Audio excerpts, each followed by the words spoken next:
Something is going on. Yeah. The internet is not cooperating. Okay. So now you have to tell me if the audio is any better now. I restarted my computer.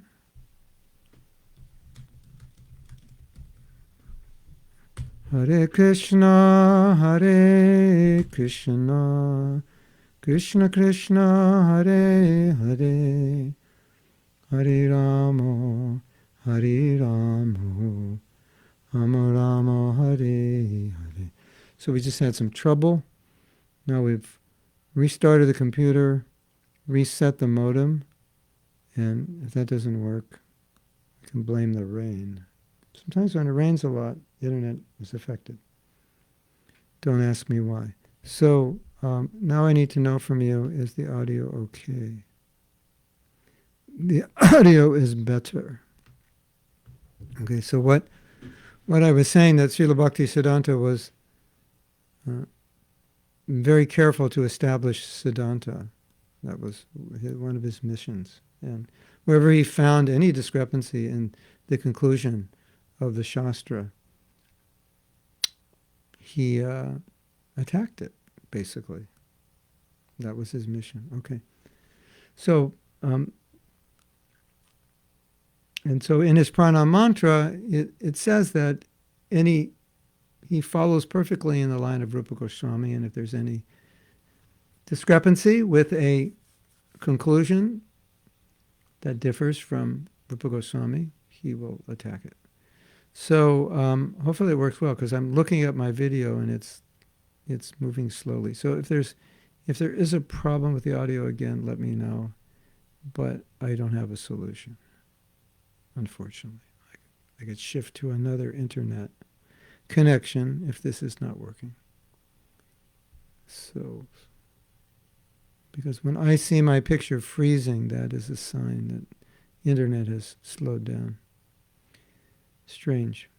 So, I was mentioning that Srila Bhaktisiddhanta said, if there were a flood and you had to grab your possessions, you can only grab a few things. Grab Bhagavad Gita, Srimad Bhagavatam, and Caitanya Charitamrita.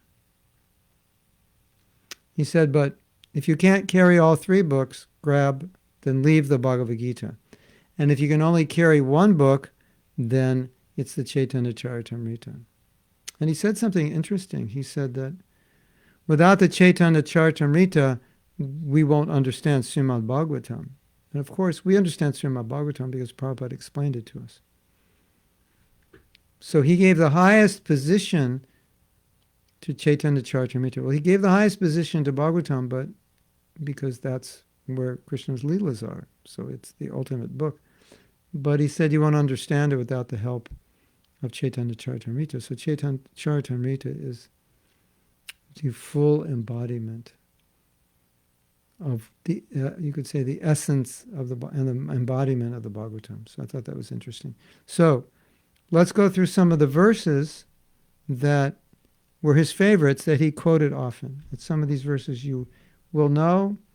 You should know all of them or most of them. If you don't, you should feel embarrassed and you should learn them. So this is from this book, Srila Bhaktisiddhanta by Baba. Amazing book in 3 volumes. So this is a chapter on, it's called Service to the Shastra, and these were the verses that he liked. So the first verse, Anyabhilashitam Shunyam, Gyanakarmad Anabritam. This is from Rupa Goswami, Anukulasya, Anukulyena, Krishna Anushila, Bhakti Uttama. No, I'm going to start before this. Let's start before this. I'm just going to read because I don't want to get confused here. Among Srila Bhaktisiddhanta Saraswati Thakur's most frequently quoted verses was Lord Chaitanya's quintessential Trinada pi sunichena, Kirtaniya sadahari. That's the 3rd verse of Shishastakam. Be more humble than a blade of grass, and then you will be able to chant. constantly. And from Bhagavad Gita, he often cited a verse, Prakrite Kriyamanani. That is from 327, which says that the conditioned soul is bound by the modes of nature. Prakrite Kriyamanani, the modes of nature doing everything. Gunai Karmani Sarvasha. Aham Karavi Mudatma Kartaham Iti Manyate. And the conditioned soul thinks that he's doing everything. Everything is carried out by nature. We are provided the energy by nature. The modes of nature are pushing us, although we make a choice, but the modes of nature act, and we think we're doing it all. Ahankara, because of the ahankar. I am the doer. So this is, I think, is important for us to understand, because this is the basis of material conditioned life. I'm the doer. So that's why he quoted that verse. Trinadapi Sunichena is the opposite of that verse. So we quoted that verse often. Humility is the essence. Prakrite Kriyamanani, 327, is the conditioned state. And there's another, these were sayings he would quote. These are sections of verses. Samsiddhi Hari Toshanam. The perfection is Samsiddhi, perfection, Hari Toshanam, to please Hari. Toshanam means to please. This is a verse in Bhagavatam that says that the whole point of the Varnashram system is to please Krishna. The whole point of everything is to please Krishna. If he's satisfied, everything is good. So this was definitely a theme of Srila Bhaktisiddhanta, that everything is for Krishna's pleasure. We show up at the temple for Krishna's pleasure, so Krishna will see us. Everything we do is in the mood of Krishna's enjoying me. I know that's hard for some of you, to face the fact that you're not the supreme center of the universe and you're not the enjoyer, but the bad news actually is good news. Krishna is the enjoyer, and if you can help him enjoy, you will be infinitely better off than if you try to enjoy yourself, which is basically an impossible task, an impossible effort, endeavor. I'm looking for another word. Anyway, you understand. So this was very foundational to how he spoke. He often spoke about this. We are enjoyed by Krishna. So Samsiddhi Hari Toshanam. If Krishna is happy, we're all happy. Everything is for his pleasure. Nothing is for us. He preached that a lot. So then we go now to Rupa Goswami's Anyabhilashita Shunyam Gana Karmat Nabritaham Anukul Yena Krishna Nusilalam Bhakti Uttama. This is a definition of pure devotional service. So the Acharya comes to represent the Bhagavatam, the Bhagavad and Chaitanya Charitamrita, and the Bhagavatam and Chaitanya Charitamrita only espouse pure devotional service. So this is what the Acharya does. They point out all the contaminations that can affect bhakti and teach us how to eliminate those contaminations. So this verse, this is from Nectar of Devotion, Anyabhilashita Shunyam. This is a foundational verse of Nectar of Devotion. This is defining what is pure bhakti. So everything in Krishna consciousness is geared towards pure bhakti. That's the whole point, to become a pure devotee. So this is definitely a foundational verse. It's called a Paribasa Sutra. Paribasa Sutra means the whole book is based on this verse. So certainly this is seminal. These all these verses that he often quotes, they're seminal verses, which means they're pillars of our philosophy. That's why reading them is helpful. They're another verse from Bhakti Rasamrita Sindhu. Srila Bhaktisiddhanta Saraswati also gave importance to another key verse from Srila Rupa Goswami's Bhakti Rasamrita Sindhu, recommending that it be framed and constantly viewed while unceasingly performing Harinam. Atasi Krishna Nabani Namadi Nabhaved Graham Indra Sevan Mukhi Jivado Swayam Eva Sparat Yada. I will read the translation.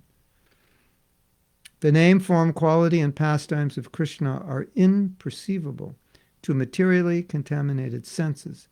To a person inclined to his service, which begins with the tongue, his transcendental name, form, quality, and pastimes are automatically revealed. So I was giving class yesterday, and I was saying that our acharyas, although great scholars and voluminous writers, have instructed that we should not be fascinated by knowledge. We should not be fascinated just by accumulating information and reading lots of books. And so this verse is saying that Krishna cannot be realized just by reading books. He can't be realized with material senses. Unless the senses are purified, Krishna can't reveal himself, and we can't understand what's in the Shastra unless the senses are purified. And so hearing and chanting about Krishna are the means to become purified. So it's not that we're going to necessarily understand certain things just by reading them. That has to be revealed, or the understanding of what we're reading has to be revealed. So this is a key verse, especially for those who are trying to understand things through their mind, through their intelligence. This verse says you can't understand with material senses and mind and intelligence. They have to be purified. That's the only way to understand. So just because the books are there and just because you read them doesn't mean you really understand anything. There has to be purified senses.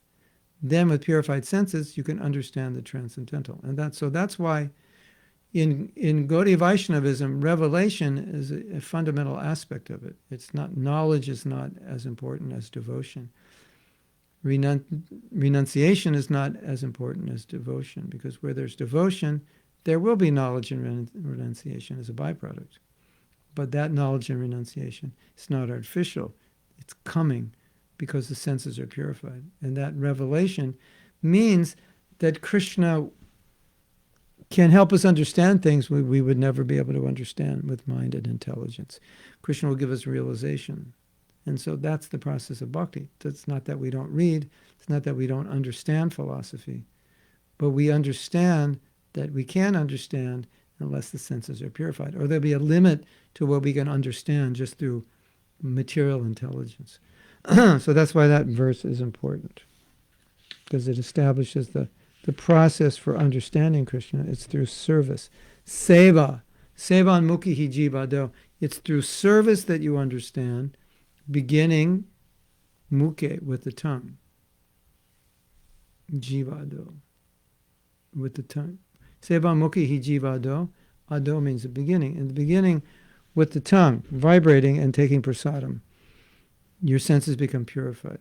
Then you understand. So this is important. I think we all understand this. There is a limitation to what we can understand, and that we depend on Krishna.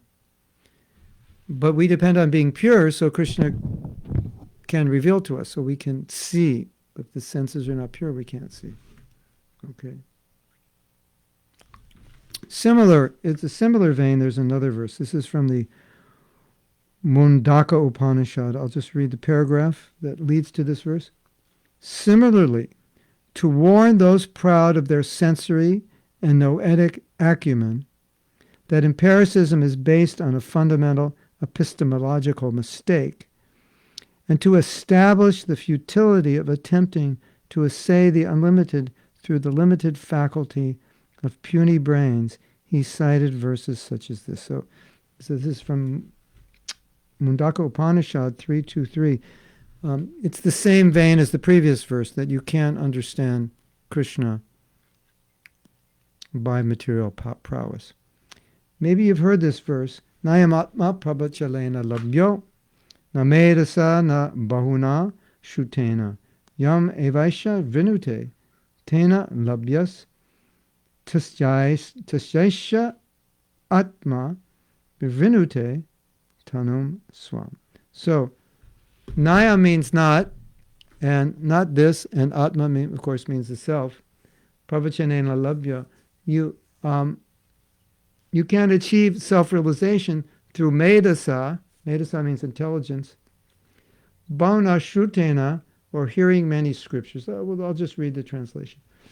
The Supreme Lord is not perceivable by expert explanations, vast intelligence, or even much hearing. He is obtained by one whom he himself chooses. To such a person, he manifests his own form. So, this is demonstrated in many ways, but particularly it was made very clear to me when I read some of the works of some professors of Asian studies, particularly professors of Vaishnava studies, who were not Vaishnavas themselves, but became interested in studying Vaishnavism. And they had deep understanding. Obviously, as professors, PhDs, they had deep understanding of the Shastra, of the works of the Goswamis.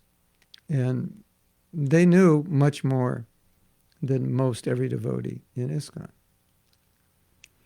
But their personal lives weren't any different than the lives of other professors. So it was interesting to see them talking about Siddhanta, but without any of the Siddhanta really wearing off on them, or not wearing off much. Not wearing off enough that they were being noticeably purified by it. Obviously purified, but not significantly, and sometimes not at all. And that was just interesting to see, because hearing Shastra is the purifying process. And they're hearing, but it was an academic exercise. So that's what this verse is saying. So it's saying through intelligence, through hearing, you can hear, but it's by the mercy that you will understand. So it's kind of like the door is shut if you don't get the mercy. And how do you get the mercy? Through sadhana, through serving the Guru, through pleasing the spiritual master, through pleasing Prabhupada, through pleasing Nityananda, Gauranga, Krishna. Then mercy comes, and then poof, you understand. You understand, and you can act upon your understanding. So that's the importance of this verse, because there's always going to be scholars, especially in India. There are many, many scholars of Scripture, but they've not really understood it properly. So this verse is important for clarifying that just understanding the information is not sufficient. Being intelligent is not sufficient. What's the other said? Expert explanations. You can explain Scripture expertly, like these professors can. It's not a guarantee that anything is going to wear off on you. Krishna is obtained only by one whom he himself chooses. So, Mahaprabhu revealed himself sometimes as Sadbhuja, sometimes as Krishna, sometimes any way he wanted to reveal himself to those who could see, and not everybody could see. Sometimes he would appear, but not everybody could see him. After he departed, he would appear. Not everybody could see him. Okay, so now we have another set of verses which are beautiful.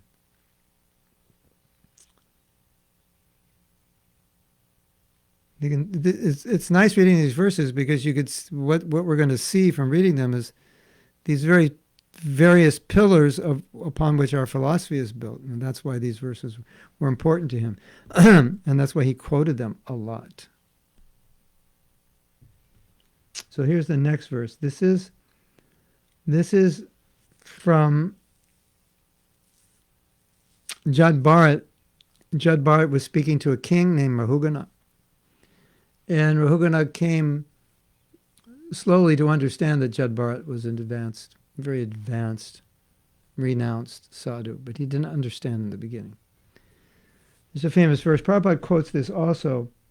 Ruhuganaitat tapassa na yati na. I don't only know the last line of this verse by heart. Na chet yuja nirvapana grihabha na chandasha naiva jalangi sudai vina mahat pado rajobhishekam. And we're going to read another verse which has similar words. So, Vina means without, Mahat means the great souls, Pada means their feet, Raja means the dust, and Abhishekam means a bath. So, this verse means you can't make advancement in Krishna consciousness unless you take a bath in the feet of a pure devotee. Well, okay, in the dust. You have to bathe with dust. So you have to accumulate the dust from their feet and take your bath. Okay, literally no.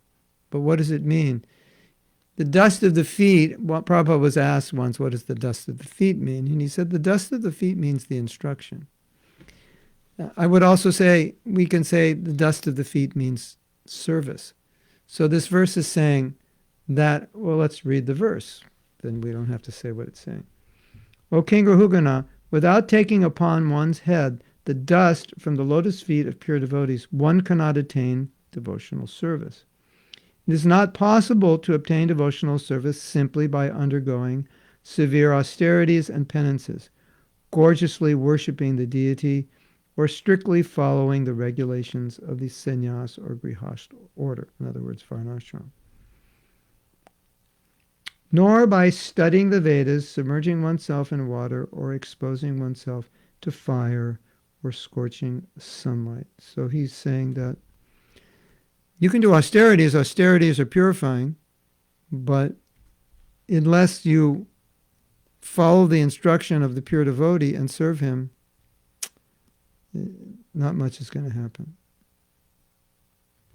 You're not going to get... Devotional service is the property of pure devotee, and you get it from the pure devotee. You can't just get pure devotional service.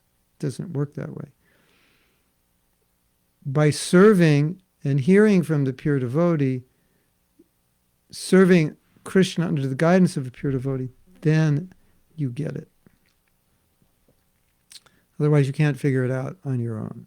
It doesn't work that way. So it's similar to the previous verse, but it's being more specific. That it is said that bhakti is causeless. And how do you get bhakti? Well, you get it through a devotee who gives it. Through the mercy of a devotee, you get it. And so it's his causeless mercy, by his willingness to give it, by his good wishes. If you get the good wishes of a pure devotee, then you're set. Everything is good. If you offend a pure devotee, everything is destroyed. You know, when we talk about offending a pure devotee, we should understand there's the opposite side to it. The opposite side is when you please the pure devotee, then you get everything. But when you offend the pure devotee, you lose everything. So you can't get bhakti without pleasing the pure devotee. And you can't get bhakti if you offend the pure devotee. So that's why this verse is important. And there's another verse which is similar. This next verse is from the 7th canto. From Prahlad Maharaj. Nai Sham Matis Tavad Urokramang Grim Spisatyanartha Pagamo Yadartha Mahi Asham Pado, the same thing. Pado Rajo Bhishekam Niskinchananam Navrinita Yabat. Unless human society accepts the dust of the lotus feet of great devotees who have nothing to do with material possessions, mankind cannot turn its attention to the lotus feet of Krishna. Those lotus feet vanquish all the unwanted, miserable conditions of material life. So, Bansakalpatarubhyascha, Kripa Sindhu Bhyevacha. The Vaishnavas are like oceans of mercy. The world needs more Vaishnavas. If there are more Vaishnavas, then more people become Krishna conscious, because the Vaishnavas are giving Krishna. They have Krishna. They're giving the process of bhakti. They're giving the process of pleasing, of showing how to please Krishna. So, we all need to become pure Vaishnavas and distribute pure Krishna consciousness. That is the best thing we could do for the world. You know, better than reducing your carbon footprint, increase your Krishna footprint and give Krishna. So that's why the world needs pure devotees. Their presence their instruction is the only way people can get pure devotional service. So in the Chaitanya Charitamrita, Prabhupada was asking, maybe pleading, we could say, that we become pure devotees, because that will be the greatest service we can render to the world, is to be pure. And by our association, others will be pure, and then we can show them the proper process, how to serve Krishna and get pure love of Krishna. Otherwise, you're not going to get it on your own. That's the point.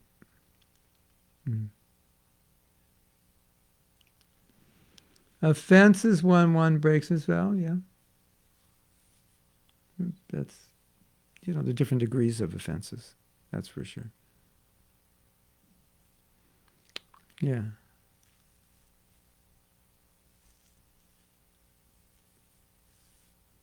Different levels of offenses. If you break a vow and it's accidental due to weakness, it's not, you ask for forgiveness, it's not an offense. If you're continually breaking a vow consciously, yeah, that's offensive. Everything affects us. So you say, well, I may break my vow sometimes, but I'm okay. I'm doing okay in devotional service. That's true. You're doing okay. And if okay is okay, then that's okay, I guess. But if you want to do better, then you have to, eliminate offenses entirely. We have to eliminate any obstacle and then adopt what's most beneficial. And then you'll go deeper and deeper. So there are different levels of Krishna consciousness. So you can be moving above the water. You're not drowning, and you're moving slowly, or maybe you're just not drowning and not moving much. So that's okay, but we don't want to stay like that. We have to move further. So, there's offensive ways of thinking and offensive ways of chanting and offensive ways of association. And these things are not destroying our bhakti, but they're inhibiting it on some level. That we could go deeper if we could remove those offenses. I think that's obvious with chanting, and you can apply that to other things. So, Kelly says, an interesting parallel. My partner does Marian devotion, and right now she's observing Lent. Her Lent devotional last week said that in ancient times, young Jewish people were instructed to follow their rabbi so closely that they walked in the dust. Wow, that's interesting. Kicked up by their feet. So the idea of bathing in the dust at one's master's feet isn't unique to us. I found it interesting. Wow, that is very interesting. I think what also, at least from my limited knowledge, when you go into the essence of religious traditions, you find extreme amounts of similarities. When you go into the modern versions, you find lots of differences, which is unfortunate since the differences are man-made, created by man. But yeah, any kind of, when Prabhupada was asked, he said, well, if, one's a Christian, what would that look like if one's a real Christian? He said it looked like us, like what we're doing, except they would chant Jesus. He said they'd be following these principles, self-control, principles of self-control, like we follow, and they chant the name of Jesus or Mary or whatever. If you actually studied the Bible, Jesus was more strict than Prabhupada. Yeah, because Jesus said, you think of a woman lustfully, that's the same as engaging in the act. Prabhupada never said that. I mean, we can say it's the same, but you don't get the sin on your scorecard, fortunately. It doesn't go on your scorecard. You just have to suffer mentally, and you get contaminated by the thought, for sure. But Jesus was heavy, for sure. Better decrease your carbon footprint. Better than decrease your carbon footprint, increase your Krishna footprint. Yeah. That will decrease all contamination. Krishna Karshani says, why some get the mercy from Guru and some don't? said that Guru is an ocean of mercy and bestowing their mercy to everyone. Yeah. Well, the Guru distributes cookies. Why some people got the cookie and some didn't? You know, whenever someone's giving out prasadam, get your hand like right in front of their face. Like, you ever see that when they're giving prasadam, someone sticks their hand right up.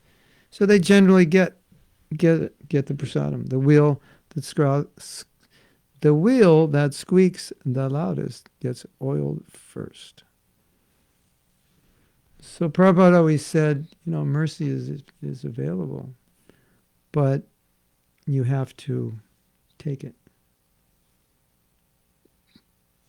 How does that mercy come? It comes through the right mentality, and it comes through service that pleases the spiritual master. So we know spreading Krishna consciousness is the mission of Srila Prabhupada. Making ISKCON a better place, a stronger place, is the mission of Prabhupada. Maintaining deities to the proper standard is the mission of Prabhupada. Nourishing devotees is the mission of Prabhupada. So any of these things and other things we do, automatically the mercy is contained within those services. Reading Prabhupada's books is you're getting direct mercy in your ear. So, if we never read his books, then that aspect of his mercy we don't get. His mercy is that he's given us the holy name. And Mahaprabhu's mercy is abundantly available in the holy name. But if we commit offenses when we chant, then we don't access the mercy. So we really have to see it in terms of how much anxious we are for it and how able we are to take it. Because it's just sitting there. Anybody can get it. There's no discrimination. But, it's like eating. If you're not hungry, you don't eat. So if you're not hungry for the mercy, you don't eat, or you don't eat much. If you're hungry for the mercy, you take as much as you can. And then you'll see that the more mercy you take, the more mercy you get, the more you become Krishna conscious. That's how it works. It's not like there's something you can do, stand on your head for a day, and then Krishna will reveal himself. No. Go out and tell someone about Krishna. Then Krishna will reveal himself. He'll say, good girl. That's what I like. Chant without offense, and Krishna will reveal himself. Do something that will please Prabhupada. Help another devotee. Help somebody come closer to Krishna. Yeah, then you'll get mercy. Especially reading Prabhupada's books, there's so much mercy.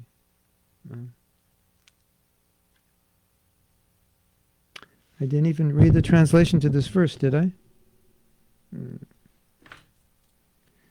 Unless human society accepts the dust of the lotus feet of great devotees who have nothing to do with material possessions, mankind cannot turn its attention to the lotus feet of Krishna. Those lotus feet vanquish all the unwanted, miserable conditions of material life. I think I did read that. Now we come to the next verse, which is another verse of Prahlad Maharaj.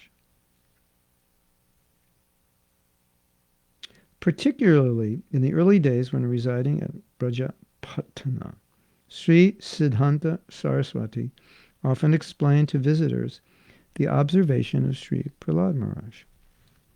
Materna Krishna Paratasvatova Mito Bipadyeta Griha Pratanam Adanta Gobi Vishatanta Mishram Puna Punas Charavita Charvananam. Because of their uncontrolled senses, persons too addicted to materialistic life make progress toward hellish conditions and repeatedly chew the already chewed. Their inclinations towards Krishna are never aroused either by the instructions of others, their own efforts, or a combination of both. So what is the significance of this verse? For me, according to how I understand it,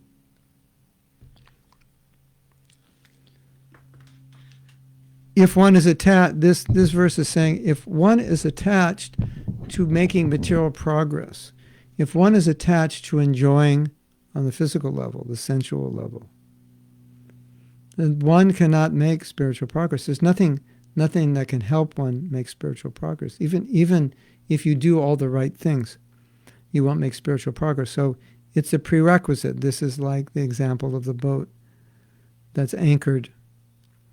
And so you're rowing, but you're not going anywhere. You have to pull the anchor. This is the anchor to the material world. One has uncontrolled senses. One is just trying to enjoy this world. And so you can't convince a person like that. There's nothing you can do to awaken their Krishna consciousness. Of course, you could say, give them the holy name, give them prasadam, and so forth, and hopefully they'll give up that desire. That's of course there. But the point of this verse was to show that if a person wants to advance materially, and at the same time spiritually, one has to give way. You can't have both. One will neutralize the other. So if we have a strong desire to enjoy materially, it will neutralize our ability to be Krishna conscious. And this verse is interesting because what it's essentially saying is, if the desire is very strong to enjoy the material world, then there's nothing, not even Krishna himself, can sway you from that desire. There's nothing that's going to affect you. Will you affect you spiritually?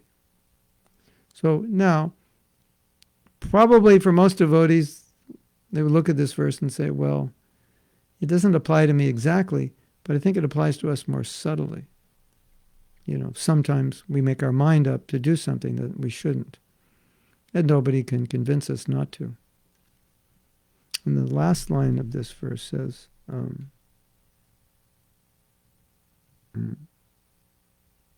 their inclinations towards Krishna are never aroused. So sometimes if we become, as we know, if we become attached to doing something that we shouldn't, nobody can convince us not to. So that's the point. So detachment, Vairagya Vidya, there's a verse, Vairagya Vidya Nija Bhakti Yoga. This was the glorification of Lord Chaitanya by Sarvabhauma Bhattacharya. After Sarvabhauma Bhattacharya was converted, he said, you're teaching bhakti, vairagya, with detachment, and vidya, knowledge. You're giving this secret of bhakti endowed with detachment. So this is a fundamental principle. It's a fundamental principle of every religion. There has to be sufficient detachment. And so that's what this verse is saying. If there's insufficient detachment and one still is trying to enjoy we could say beyond what is acceptable for a spiritualist, then this verse is saying nothing's going to help you. So that's an important verse. Okay.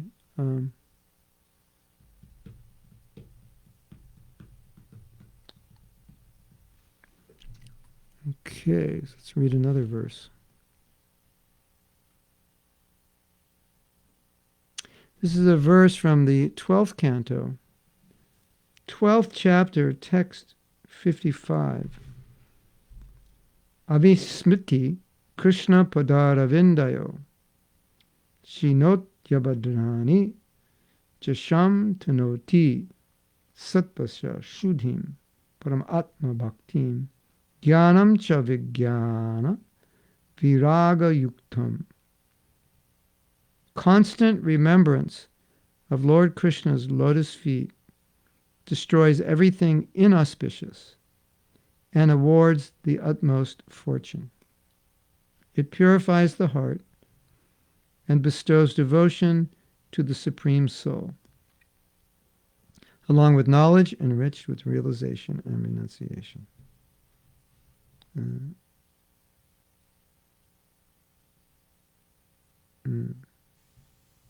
He emphasized avismriti, non-forgetfulness, don't forget Krishna, warning that by not sticking to the principle of always remembering Krishna, everything perverts to the spirit of mundane enjoyment. So it's interesting, if you look at how mundane enjoyment, material enjoyment, or material desire manifests, it manifests only in the absence of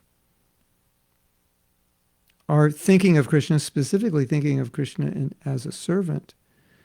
We as servants to give him pleasure. As soon as you remove that, whenever you're contemplating anything material, that I will be happy if I do this, or I will enjoy this. At that point, this concept of Krishna, that I'm servant, it's just gone from your consciousness. It doesn't mean you don't understand that, but at that moment, it's gone from your consciousness. It's not there. And so, as long as Krishna is the center of our Haritoshanam, we're always trying to please him, we're not trying to imitate him, then we can remember him. So inherent in this verse is this concept: if you remember Krishna, you'll always be purified because he's pure. And in order to forget Krishna, you have to think only about how you want to enjoy and just put him aside. Talk about you later. This is what I want. I want to enjoy this. And then immediately you forget Krishna. So this verse is saying, because Krishna is pure, just like chanting is pure, remembrance is pure. Om apavitra pavitra va. We chant this shloka when we do initiation.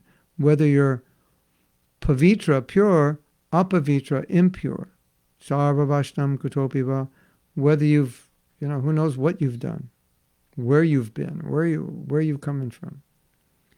In this life and other lives, it doesn't matter. This shloka says, Om apavitra apavitra va, sarva Vaishnavam kutopi va. Yat smare pundarikaksham. If you smare, which is the coming here, we have the word smriti, vismriti, avasmriti. If you remember Krishna, then sarva bhayan antara suchihi, you become suchi, inside, outside. Everything is pure by remembering Krishna. So, if somehow or other we can just stop being the center of the object of our, if we can stop being the object of our attention, if we can stop placing our attention on one of our five senses, about thinking how I'm going to satisfy one of these, and think how I can satisfy one of his senses, then automatically we'll be purified. That's the perfection. So, I have a question. How can we understand the lotus feet of Lord Krishna? How can we understand to fix the mind in Krishna's lotus feet? His instructions, yes. For example, when we're chanting, what does it mean to see contemplating his feet? It means his feet, they're beautiful. The Bhagavatam, first canto is compared to his feet. So you start at his feet. That's your humility. Start at his feet. The body of Krishna is beautiful anywhere you look at it. So, maybe, you fall in love with some guy, you don't really want to look at his feet, you want to look at his face. But Krishna's feet and his face, it's all beautiful. So, when we say feet, that's it's a aspect of humility. We're approaching Krishna from his feet, humbly. Also, 10th canto is Krishna's face. Am I qualified to study the 10th canto? Am I qualified? Of course, we see the deity, we see his beautiful face, but we start from the feet. And Prabhupada says one should see Krishna from the feet up. So that's our qualification. Start at the feet. And his feet are soft like lotuses. They're pink like lotuses. His toenails are pink like lotuses, like pink lotuses. Lotus feet. And the gopis are always thinking of his feet because he goes barefoot. So they're thinking, oh, he might step on a thorn. We can't bear the pain. Maybe you'll understand this if you ever have a baby. Then you'll think of their feet because their feet are so cute. Then you'll understand. Oh, now I understand. I'm always thinking of the feet of my little baby. Hare Krishna. Is it possible in this life to reach the level of always remembering Krishna? Well, Prabhupada wrote me a letter and he said that's the goal. So I don't think Prabhupada gave us a goal that is impossible to reach. Do you? That's the goal, and Prabhupada said it's possible. Now, results may vary. That disclaimer we must make, but it doesn't mean that it's impossible. Prabhupada never said it was impossible, so we're going ahead with that faith that it's possible. You see, Christe, it is possible. The problem is we are conditioned to think that by satisfying one of my senses, I'll be happy, or by satisfying my ego, I will be happy. But when you become purified and you transcend that, then at that point, there's really nothing left to think of than Krishna. It's just our desire to gratify our senses keeps getting in the way of our remembrance of Krishna. Because if you're a devotee and you clear out your material desires and attachment to sensual gratification, what's there left to think of? Because right now our minds are occupied with thinking of other things. How I'm going to enjoy this and how this is going to be comfortable. And we're pretty much spoiled, in modern society. But when you love somebody, you think about their pleasure only. So it'll happen, but it's gradual. Just stick around long enough. You'll see results will be there, no doubt. Okay, we can read some more. Don't give up hope. You're just starting out.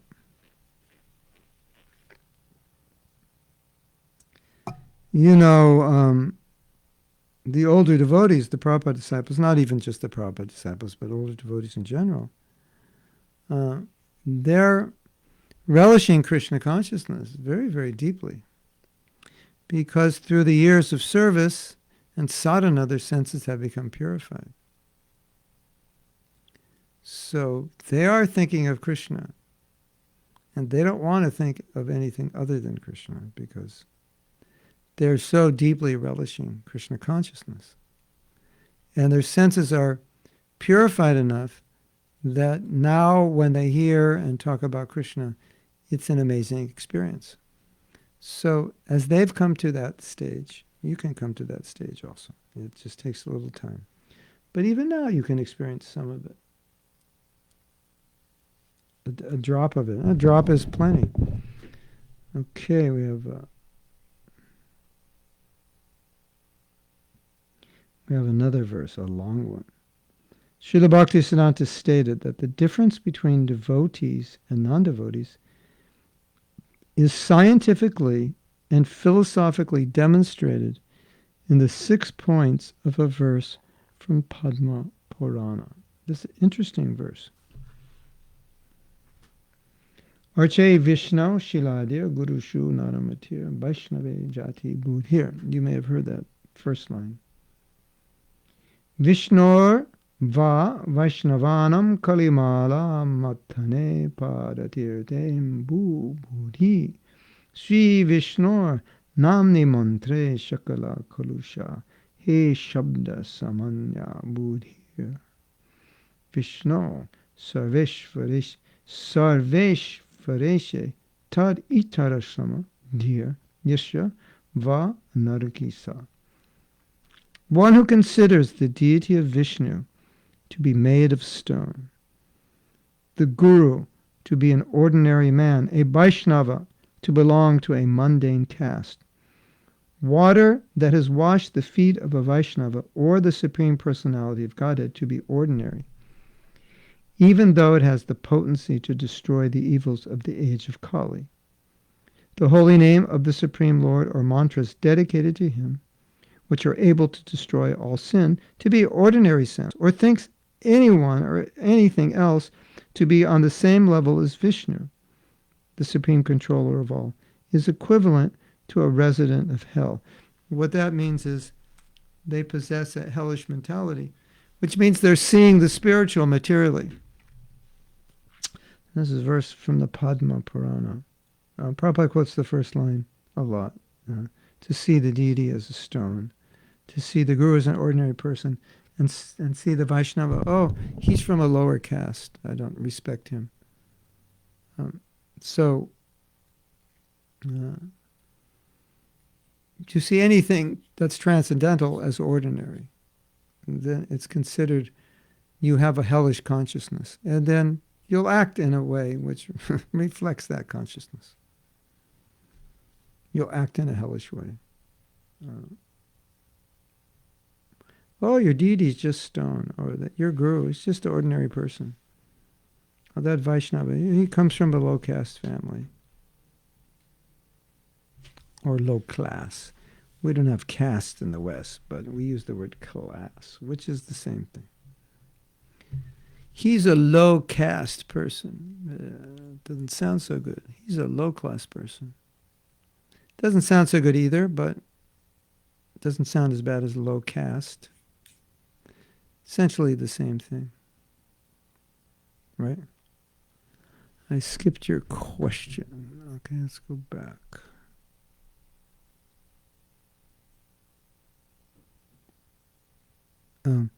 What influence on us has breaking principles in our mind? We are enjoying sinful activities on the mental level. Yeah, it's contaminating your mind. For sure. I mean, I'm not going to give you an exercise to prove it and say, think about some sinful activities, but we know that thinking about something, it agitates the desire. So if you think about sense gratification, you're going to want to do it. And if you actually go through it in your mind, it's, doing something in your mind and doing something physically is quite similar in terms of how the mind understands it, the mind experiences it. So it's like doing it, and therefore, but it's not, you're not going to get a sinful reaction, and it's not going to have the same effect as doing it, but it's not that it's not going to have any effect. And if you continually think about it, you're going to want to do it.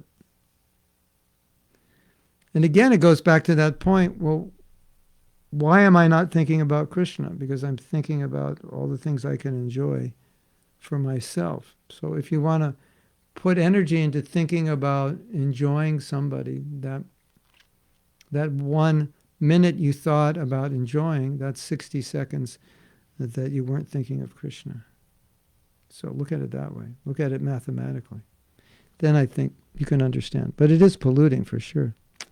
If thinking of Krishna is purifying, how could that not be polluting, to not think of him?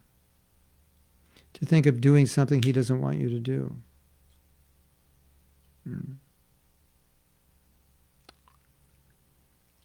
Christy says, while in the kitchen the other day, I was actually enjoying the smell of the prasadam being cooked for the deities.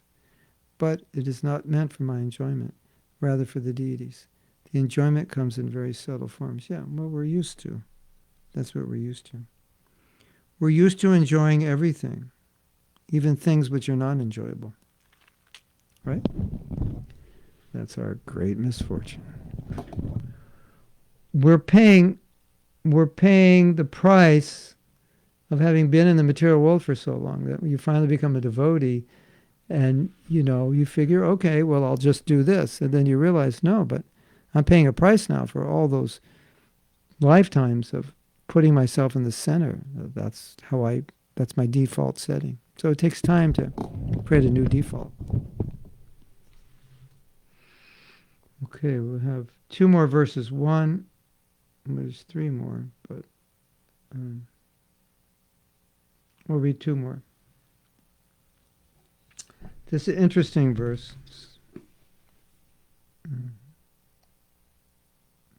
This verse is composed by Lord Chaitanya. We say he only wrote the Shishastakam 8 verses, but here is another one. Where do we find this verse? This is 11:26-26. Niskincanasya bhagavan bhajanamukasya param param jigamishwar bhavasagarasya sandarshanam vishainam atayoshitam cha hahanta hanta vishabhakshanato pyasadu.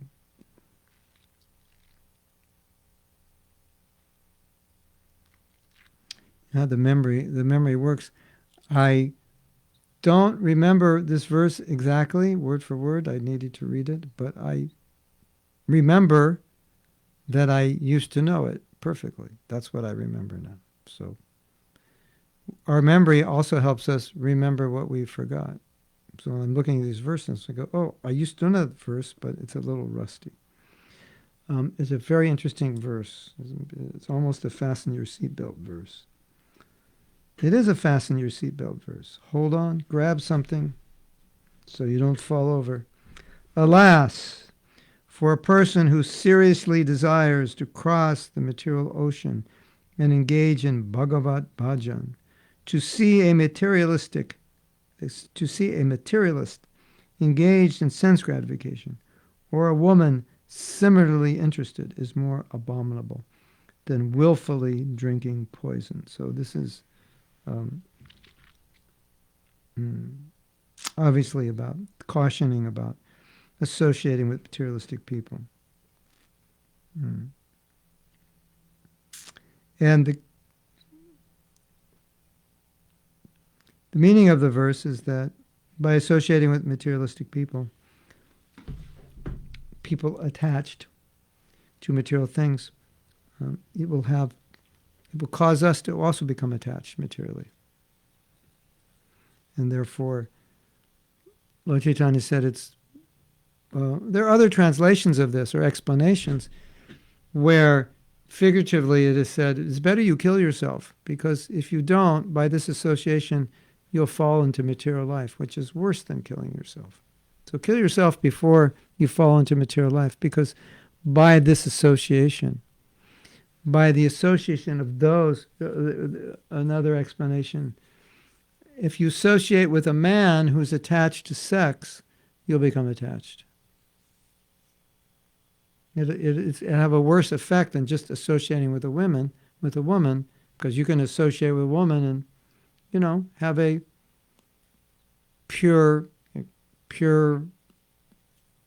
more pure interaction with, just a business interaction or an acquaintance on the street or something. But when you're with a man who's talking about sex, that's more contaminating than actually being in the association of the opposite sex.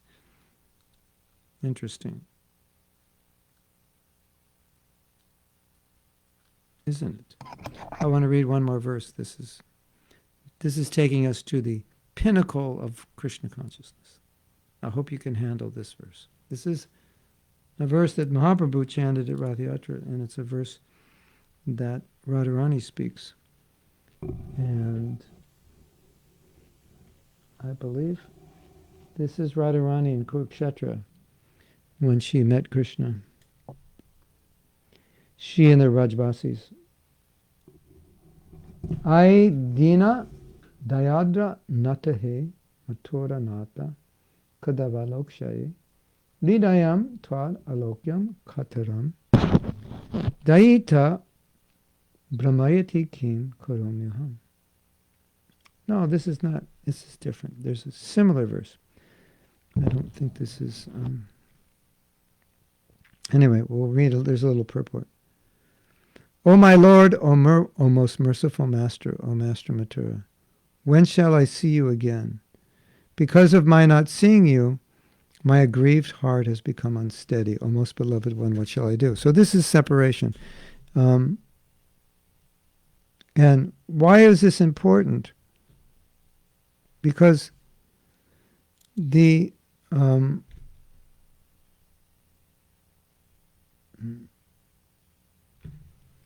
topmost aspect of prema comes through separation. So separation is worshipped, honored, glorified in our scripture. So that's why this verse is important. And so I'm going to read a little something here. This is Bhaktisiddhanta commenting on this verse. This is a verse that Madhavendra Puri sang. Sri Madhavendra Puri sang this Mula mantra, the key to that prema, which is the only object of pursuit, the only prayojana, or deserving, the only prayojana of the deserving soul. He's saying this verse is the key to prema, and prema is the only object of the devotee. He gave this gift in India. We do not know if he gave it anywhere beyond India. Any resident of India who has heard this mantra, which is the root of Chaitanya Mahaprabhu's gift of Krishna Prema, has attained the perfection of all goals of life. Those who have not heard it are bound in petty matters. Those who have not understood the necessity of this Mula mantra, Mula means root, have wasted their human form. To sing the song of Vipralamba is the dharma of the uncontaminated soul, our innate propensity. Interesting, right? Let me read a little more. Even though we consider ourselves residents of Gaudadesh, we are even now absorbed in endeavors for sense gratification. Such poverty is inexpressible in human language. For release therefrom, Sri Madhavendra Puri sang this cant of Vipralamba. Yeah. So there are other verses, we don't have time. Nice to learn these verses. But again, Vipralamba, or separation, is the highest expression of prema, and that's why this verse is so important. And Madhavendra Puri, he demonstrated love of Krishna. He was the first to demonstrate love of Krishna on this level, the level of mood of the Braja Gopis. Conjugal rasa, separation, all these things, it came from him. Nadia says, Christe says, one more question. How can we develop a relationship with Srila Bhaktisiddhanta? We may feel relationship with our Guru Maharaj, with Prabhupada. How about the rest of the Parampara? Well, we are all here because of him. And book distribution was directly his order to Prabhupada. And of course, his order was to spread Krishna consciousness in the West. So, by helping spread Krishna consciousness, by distributing books, we are serving Srila Bhaktisiddhanta. You know, there's another thing that Prabhupada said. One, either appearance day or disappearance day of Srila Bhaktisiddhanta, he said, I have nothing, he said to Bhaktisiddhanta, he wrote, he said, I have nothing to offer you, therefore today I'm offering you my disciples. This is all I have to offer you. So, be a good disciple and you will be Prabhupada's offering to Bhaktisiddhanta. How's that? Is that good? Yeah. Also, I would say that, especially today, you can pray to him to help you in any way that you need help. And you will develop a connection with him through praying, because you will see that he's present. So you ask Prabhupada, can I pray to Srila Bhaktisiddhanta? And then you can pray. You'll have that connection. The acharyas are all there, they're present. And they're also, in Chaitanya Charitamrita, the many purports are from his commentaries. And Prabhupada is put in those purports. So that we have connection that way. So, Nadia says, could you please clarify the point mentioned in 327? It is said one considers himself as a doer when actually everything is done by the modes of nature. Where is the place for roll up your sleeves and do something in this concept? If everything is done by the modes of nature, where's our effort in our action? You got on the plane. You chose to get on the plane to go to Siberia. Now you're in Siberia. The plane did everything. You just sat on it. So, but you made the choice to go there. The material world is conducted by the three modes of nature. Everything, all actions within the material world are going on under the influence of the three modes of nature, but you are choosing which modes you're going to put yourself under. And then you are also choosing to act transcendentally by chanting and hearing and so forth. So that's what it means. But you know, everything's going on by the action of the modes, but what modes are you choosing? And within that, like Prabhupada said, you know, some places Prabhupada says the living entity has his only free will is to choose his, you know, it's not his only free will is to choose bhakti or not, choose to serve or not, but it's the main aspect of his free will, for which we're given free will is to choose bhakti. So you always have that free will. Choose Krishna or not.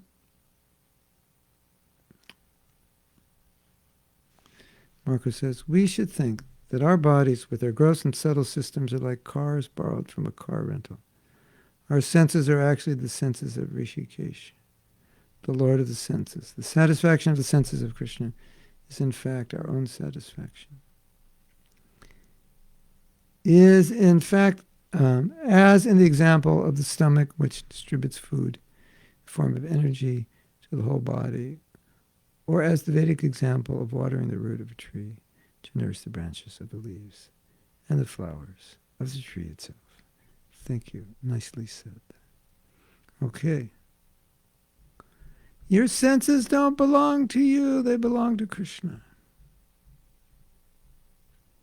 Srila Bhaktisiddhanta Saraswati Thakura ki jai. If you ever have a chance to read this book, comes highly recommended by me. It will help you a lot. You understand you will understand what is a very high level of bhakti by reading this book. You know, I think I told this story before, you know, when he was chanting 192 rounds, something like that, every day for 10 years. And he still had time to do things and figure that out. So he had transcended sleeping and eating pretty much. He would do chaturmasya sometimes. It would just put a little ghee on some rice and eat once a day. And he would eat off the floor. Maybe there's a banana leaf on the floor. But he had to bend over. You had to bend down to eat, and you had to stay down. So you're eating down like this. That's the austerity. And when you come up, that means you can't eat anymore for 24 hours. So he did that. He was very austere. He'd do austerities like that. It's nice to read about that, just to give us some sobriety, controlling our senses. Okay. Did you know that he was such a great astrologer that one prestigious university in Calcutta offered him a post as head of the astronomy department, which he never took. And he was only like 18 or 19 when they gave it to him. There was a debate, and he defeated I think the greatest astrologer or astronomer in that university. And when that happened, and the head of the university said, we'll give you a chair. For various reasons, he didn't take it. And he actually had a job working for the king, I think, of Tripura. And there was so much quarrel and conflict and deceit and lying within that kingdom that he just gave it up. He said, this is bad association.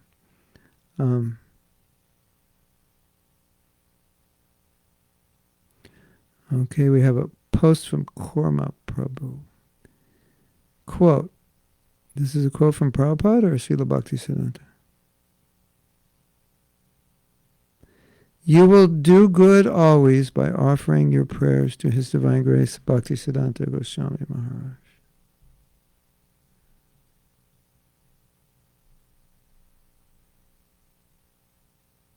Oh, hold on. That's a big quote. Srila Prabhupada wrote a letter to Brahmananda. I thank you once more for your noble sentiments about me. And I can simply say that for this nice attitude, Krishna will certainly help you. I am fully aware of your sincere service, and therefore I pray always to Krishna for your all-around welfare. You have got a nice temple by the grace of my spiritual master. It is very encouraging to me. You should always pray to his divine grace, because naturally he will be more affectionate to you than me. To you than to me. Oh my God. Generally, one is more affectionate to the grandchildren than to the children directly. So I am sure that my Guru Maharaj will be easily inclined to your prayers than that of mine. You will do good always by offering your prayers to his divine grace. Bhaktisiddhanta Goswami Maharaj. Wow, what a great way to end class. Thank you for that. This is my experience also. I pray to him, especially on days like this, but I often pray to him for greater sense control and greater power to do austerity, things like that, because when I just feel that he represents that Shakti, that sobriety and purity, and that ability to do austerity and ability to be self-controlled. So definitely a good way to end class. Yes. Why don't you all pray today for more anything, whatever you need help with, and see. And if you feel the reciprocation, then you can continue this practice your whole life of praying to him. I find just thinking about him is so purifying. You just look at his picture. It's very sobering. If you need sobriety, look at his picture. You'll become very serious. I was very serious. Prabhupada said he never even danced in kirtan. Okay, Hare Krishna to all of you. We'll see the Japa chanters later. Hare Krishna. Jai Prabhupada.